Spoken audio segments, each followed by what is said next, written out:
கர்த்தருடைய பரிசுத்த நாமத்திற்கு மகிமை உண்டாவதாக. இந்த அருமையான தருணத்திலே கிறிஸ்துவின் நாமத்தினாலே உங்களை சந்திப்பதில் மிகுந்த மகிழ்ச்சி அடைக்கும். நாள் ஒரு காரியத்தை குறித்து தியானிக்க போகிறோம். சங்கீதம் 66 8வது வசனம் வாசிக்கலாமா? ஜனங்களே, நம்முடைய தேவனை ஸ்தோத்திரித்து அவரை துதிக்கும் சத்தத்தை கேட்க பண்ணுங்கள். ஆமென். அல்லேலூயா. கர்த்தருடைய பிள்ளைகளே, நம்முடைய என்ன செய்யணுமா? தேவனை ஸ்தோத்திரித்து துதிக்கிற சத்தத்தை மத்தவங்க கேட்கும்படி செய்யுங்கிறாங்க. தேவனை எப்பெல்லாம் ஸ்தோத்திரிக்கலாம்? எதுக்காக தேவனை ஸ்தோத்திரிக்கணும்? வேதம் சொல்லுகிற ஸ்தோத்திர பலியிடுகிறவன் என்னை மகிமைப்படுத்துகிறான். என்னன்னா தேவனை மகிமைப்படுத்துகிறான். அப்ப ஸ்தோத்திர பலியிடும் பொழுது, ஸ்தோத்திரம் சொல்லும் பொழுது தேவன் மகிமைப்படுகிறார். எதுக்கெல்லாம் ஸ்தோத்திரம் பண்ணலாம்? கிடைத்த நன்மைகளுக்காக ஸ்தோத்திரம் பண்ணலாம், கிடைக்க போகிற நன்மைகளுக்காக ஸ்தோத்திரம் பண்ணலாம். ரெண்டுக்குமே, அதாவது நடந்தது, இனி நடக்க போறது, ரெண்டுத்துக்குமே என்ன செய்யலாம்? ஸ்தோத்திரம் பண்ணலாம் இல்லையா?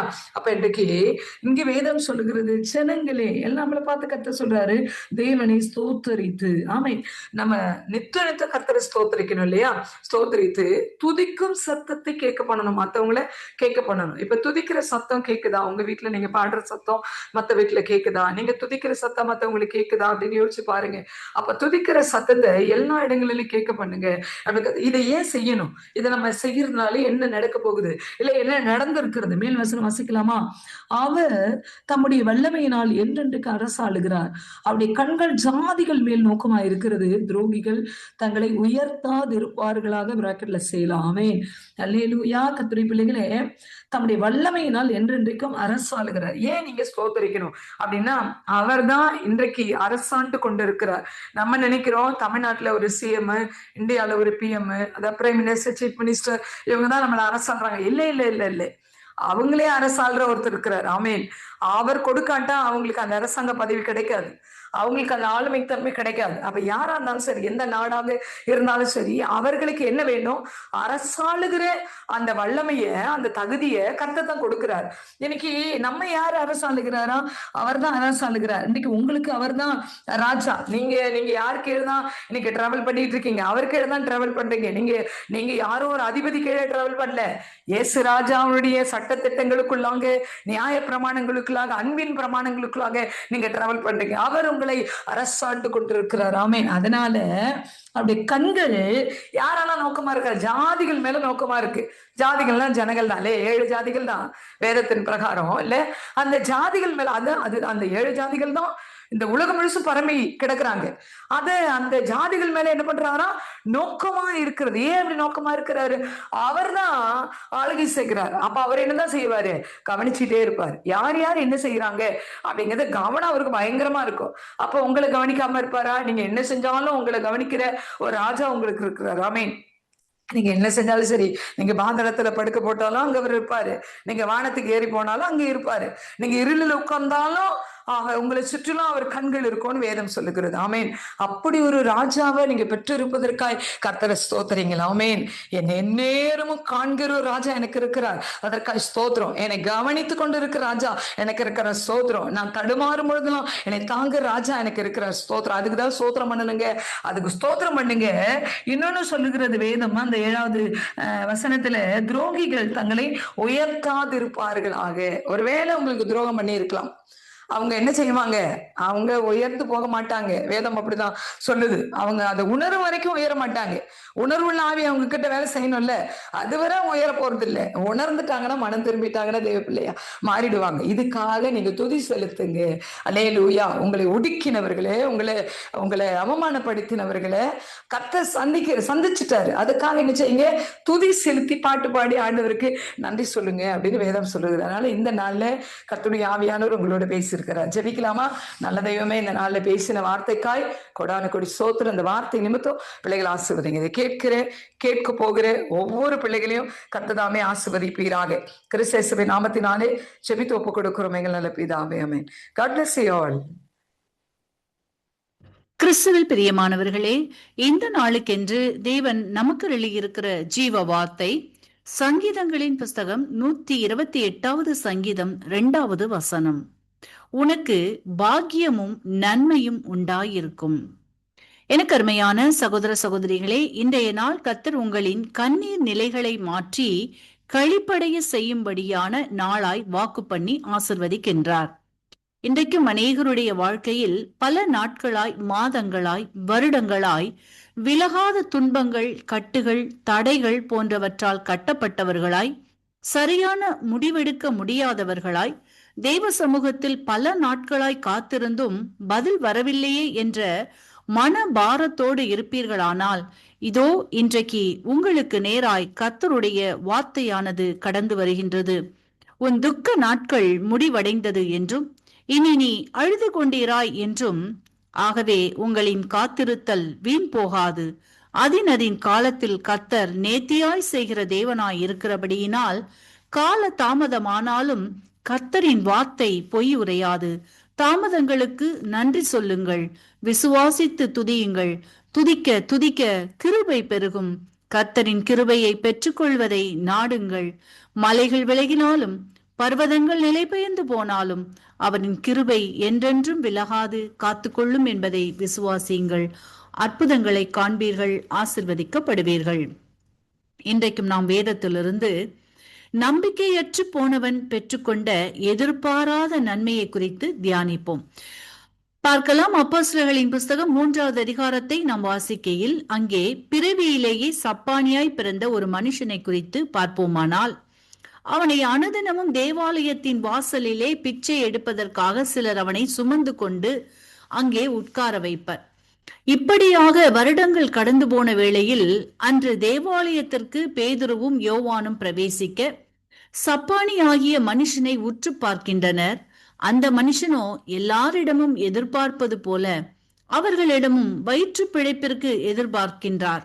ஆனால் பேதுருவும் யோவானும் கூறுகின்றனர், எங்களிடம் பொன்னும் வெள்ளியும் இல்லை, இயேசுவின் நாமத்தினாலே எழுந்து நட என்று சொல்லியவுடன் சுகத்தை பெற்றுக் கொள்கின்றான்.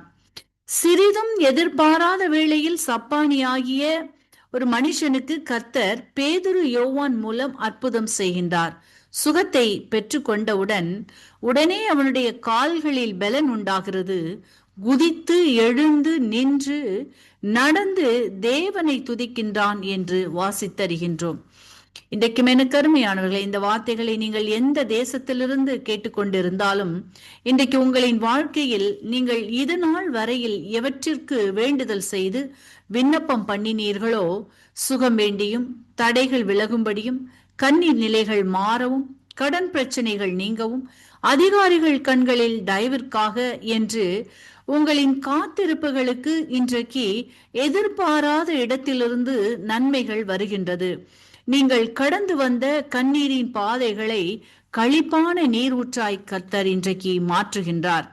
இதுவரையில் எழுந்து நடக்கவே முடியாத கடினமான சூழ்நிலைகளினால் கட்டப்பட்டு இருப்பீர்களானால், இன்றைக்கு அவைகளின் கட்டுகள் விடுவிக்கப்படுகின்றது. மேலும் இன்றைக்கு உங்கள் மேல் மனதுருகுகின்ற கர்த்தர், உங்களின் கண்ணீரை காண்கிற கர்த்தர், புறஜாதிகளின் மத்தியில் உங்களுக்கு செய்ய போகும் நன்மைகளின் நிமித்தமாய் இவர்கள் தேவன் இவர்களுக்கு பெரிய நன்மைகளை செய்தார் என்று சொல்லிக் கொள்வார்கள். பிறவி சப்பானி பேதுரு யோவானிடம் கேட்டது என்னவோ, அன்றைக்கு வயிற்றை நிரப்புவதற்குரிய ஆசிர்வாதத்தை. ஆனால் கர்த்தரோ அவனுக்கு நித்திய காலமாய் இருக்கின்ற நன்மையை, சுகத்தை கட்டளையிட்டார். அவன் வேண்டிக் கொண்டதற்கும் அதிகமாய் செய்தார். அப்படியே இன்றைக்கு உங்களின் வாழ்க்கையிலும் நீங்கள் எவைகளுக்காக வேண்டிக் கொண்டீர்களோ அவைகளுக்கு மேலாக உங்களை ஆசிர்வதிக்கும்படி தீவிரித்திருக்கின்றார். வார்த்தையை விசுவாசிங்கள், கர்த்தரின் மகிமையை காண்பீர்கள். இன்றைக்கும் இந்த வார்த்தைகளை கேட்டுக்கொண்டிருக்கின்ற உங்களில் யாரேனும் உங்களின் பாவங்களுக்காக மரித்து உயிர்த்தெழுந்த இயேசுவை அறியாமலும் விசுவாசியாமலும் இருப்பீர்களானால், இன்றைக்கு உங்களை ஒப்பு கொடுத்து விசுவாசியுங்கள். உங்களின் பாவங்களும் மன்னிக்கப்பட்டு விடுதலையாகி ஆசிர்வதிக்கப்படுவீர்கள். இந்த வார்த்தைகள் மூலமாக கர்த்தர் இன்று உங்களை ஆசீர்வதிப்பாராக. ஆமென். கிறிஸ்துவுக்குள் பிரியமான சங்கமம் தமிழ் கிறிஸ்தவ வானொலி நேயர்களுக்கு அன்பின் வாழ்த்துக்கள்.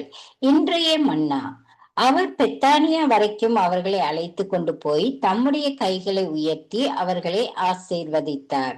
லூக்கா 24:50.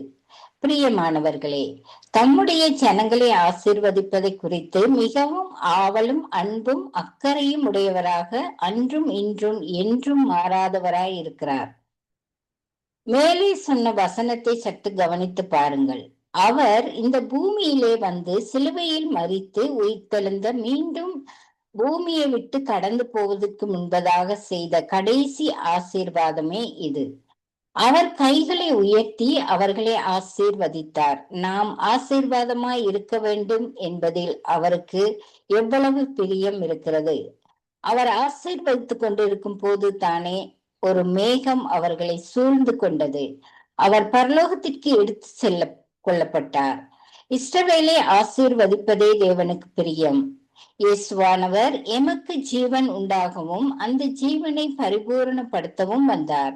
அவருடைய ரட்சிப்பையும் விடுதலையும் அபிஷேகத்தையும் வல்லமையையும் கிருபைகளையும் ஆசீர்வாதங்களையும் நாம் பெற்றுக்கொள்ள வேண்டும் என்பதே எப்போதும் அவருடைய விருப்பமாகும்.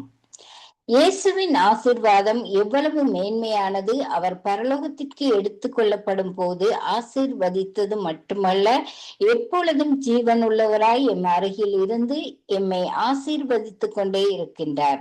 உலகத்தின் முடிவு பரியந்தம் சகல நாட்களிலும் நான் உங்களுடனே கூட இருக்கிறேன் என்று சொன்ன அதே அன்பு இயேசு இந்த நாளிலும் தம்முடைய பிரசன்னத்தினால் எம்மை ஆசீர்வதித்துக் கொண்டே இருக்கிறார். எம்மோடு கூட நடந்து வருகின்றார். எம்மேல் எப்போதும் கரிசனை உடையவராய் இருக்கின்றார். வியாதி நேரங்களில் எங்களை விடுவிக்கிறார். அவரை போல எம்மை நேசிப்பதற்கு வேறு ஒருவரும் இல்லை. கர்த்தர் தாமே இந்த வார்த்தைகளை கொண்டு உங்கள் ஒவ்வொருவரையும் நிறைவாக ஆசீர்வதிப்பாராக. ஆமேன். God bless you. கர்த்தருக்குள் பிரியமான அன்பு சகோதர சகோதரிகளே, இந்த நாளிலும் உங்களை நான் வாழ்த்துவதில் நம்பிக்கை மகிழ்ச்சி அடைகிறேன். 28ஆம் தேதி ஜூன் மாதம் 2026ஆம் ஆண்டு ஞாயிற்றுக்கிழமை இந்த காலை வேளையிலும் கர்த்தருடைய வார்த்தை இந்த நாட்களை நமக்கு சொல்லுகிறது. யோபுவின் புஸ்தகம் 14வது அதிகாரம் 7வது வசனம் சொல்லுகிறது, ஒரு மரத்தை குறித்தாவது நம்பிக்கை உண்டு, அது வெட்டி போடப்பட்டாலும் திரும்பவும் தழைக்கும், அதன் கிளைகள் துளிர்க்கும் என்று சொல்லி இந்த நாட்களிலே கர்த்தருடைய வார்த்தை இந்த நாட்களிலே சொல்லுவதை பார்க்கிறோம். பக்தாகிய யோபு இந்த நாட்களிலே ஆண்டவருடைய கிரியைகளை, ஆண்டவருடைய செயல்களை இந்த நாட்களிலே அறிந்தது நிமித்தம் இப்படியான ஒரு சில வார்த்தைகளை இந்த நாட்களிலே சொல்லுகிறதை பார்க்கிறோம். அருமையான அன்பு பிள்ளைகளே, ஒரு மனுஷனுடைய வாழ்க்கை எப்படியாக இந்த நாட்களிலே இருக்கும் என்பதை குறித்து தான் இந்த 14ஆம் அதிகாரத்திலே இந்த நாட்களிலே அவர் சொல்லி இந்த நாட்களிலே விண்ணப்பிக்கிறதை பார்க்கிறோம். ஒரு மனுஷனுடைய பிறப்பிலே இருந்து அவருடைய வாழ்க்கையில் இந்த நாட்களில் நிறைவேறுகிற காரியங்களும், அவனுடைய வாழ்க்கை எப்படியாக அந்த நாட்களில் அமைந்திருக்கிறது, அந்த வாழ்க்கையிலே அவன் என்னென்ன காரியத்தை செய்கிறார் என்பதை குறித்து தான் அவர் இந்த இடத்திலே தெளிவாக இந்த இடத்திலே பேசுகிறதை பார்க்கிறோம். அருமையான கர்த்தருடைய பிள்ளைகளே, அதனால்தான் அவர் சொல்லுகிறார் இந்த நாட்களிலே, ஒரு மனுஷனுடைய வாழ்க்கையிலே பாருங்கள், ஒரு மரத்தை குறித்தாவது நம்பிக்கை உண்டு, அது வெட்டி போட்டாலும் திரும்பவும் தழைக்கும், அதன் கிளர்கள் துளிர்க்கும் என்ற விதமாக ஒரு மனுஷனை இந்த நாட்களிலே எந்த சூழ்நிலையிலும் சத்ருவானவன் அல்லது யாராவது இந்த நாட்களிலே அவனை அழிக்க வேண்டும் என்று சொல்லி இந்த நாட்களிலே தீர்மானம் கொண்டு அவனை இந்த நாட்களிலே அவர்கள் இந்த நாட்களிலே நிர்மூலமாக்கலாம். அவனுடைய ஐஸ்வர்யங்களா இருந்தாலும் சரி, அவனுடைய சொத்துக்களா இருந்தாலும் சரி, அவருடைய எந்த காரியங்களா இருந்தாலும், குடும்பங்களா இருந்தாலும் சரி, இப்படிப்பட்ட ஒரு காரியத்தை செய்தால் இந்த நாட்களிலே ஒரு மரம் எப்படியாக தழைக்கிறதோ அதே விதமாக கர்த்தர் அவனை மறுபடியுமா இந்த நாட்களிலே காலூன்று நிற்கும்படியாக அந்த நாட்களிலே செய்வார் என்பதைத்தான் இந்த வார்த்தை ஊடாக சொல்லப்படுவதை பார்க்கிறோம். இந்த ஆவிக்குரிய ரகசியத்திலே பார்க்கிற வேளையிலே இன்றைக்கு அநேகர் சில காரியங்களை குறித்து பார்க்கிற வேளையிலே பாருங்கள், மனுஷனுக்குள்ளே அந்த நம்பிக்கை இல்லை. சில வேளைகளில் நம்முடைய வாழ்க்கையிலே நடக்கிற அசம்பாவிதங்கள், தவறுகள், இதன் நிமித்தம் அவர்களுக்கு அந்த நம்பிக்கை இல்லை. மனைவி இழந்தால், பிள்ளைகளை இழந்தால், இந்த நாட்களில் எந்த காரியங்களை வந்தாலும் இந்த நாட்களில் ஒரு நம்பிக்கையற்ற வாழ்க்கையில் இந்த நாட்களில் வாழ்கிறோம். ஆனால் வேதம் சொல்லுகிறது பாருங்கள், நம்முடைய கிறிஸ்தவ வாழ்க்கைக்கு முக்கியமான காரியம், முக்கியமான திறவுகோல் நம்பிக்கை என்பதைத்தான் இந்த நாட்களை பார்க்கிறோம். விசுவாசம் என்பது நம்பப்படுகிற உறுதியும் காணப்படாதவர்கள் நிச்சயமாக இந்த நாட்களில் இருக்கிறதை பார்க்கிறோம். நம்பிக்கை தான் இன்றைக்கு விசுவாசமாக இன்றைக்கு திருப்பப்படுகிறதை அங்கே இந்த நாட்களை காணுகிறோம்.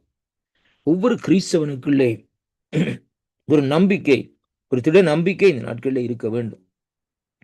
என்னுடைய ஊழியத்தை மற்றவர்கள் நிறுத்தினாலும் என்னுடைய ஊழியத்தை நான் கர்த்தருக்கு செய்கிற காரியத்தை செய்ய முடியாதபடி இந்த நாட்களிலே அவர்கள் இந்த நாட்களிலே நம்மை வெட்டி அந்த ஊழியத்தை அங்கே நிர்மூலமாக்க நினைத்தாலும், ஆனால் ஒரு காரியத்தை இந்த நாட்களை நாங்கள் நினைக்க வேண்டும், நாங்கள் திரும்ப தழைப்போம் என்ற ஒரு நம்பிக்கை உருவாக வேண்டும் என்பதைத்தான் இந்த நாட்களை பார்க்க வேண்டும். இன்றைக்கு உலகத்திலே பாருங்கள், ஒவ்வொரு இடங்களிலும் கிறிஸ்தவர்களை அழிக்கும்படியாக அநேக போராட்டங்கள், அநேக காரியங்கள் இந்த நாட்களிலே நடக்கிறதை பார்க்கிறோம். பொய்யான தகவல்கள், பொய்யான காரியங்களை சொல்லி அங்கே கிறிஸ்தவத்தை குறித்து இந்த நாட்களில் அவர்கள் சொல்லி அப்படியான காரியத்தை சொல்லி அவர்கள் அழித்து விடலாம் என்று சொல்லி நினைக்கிறார்கள்.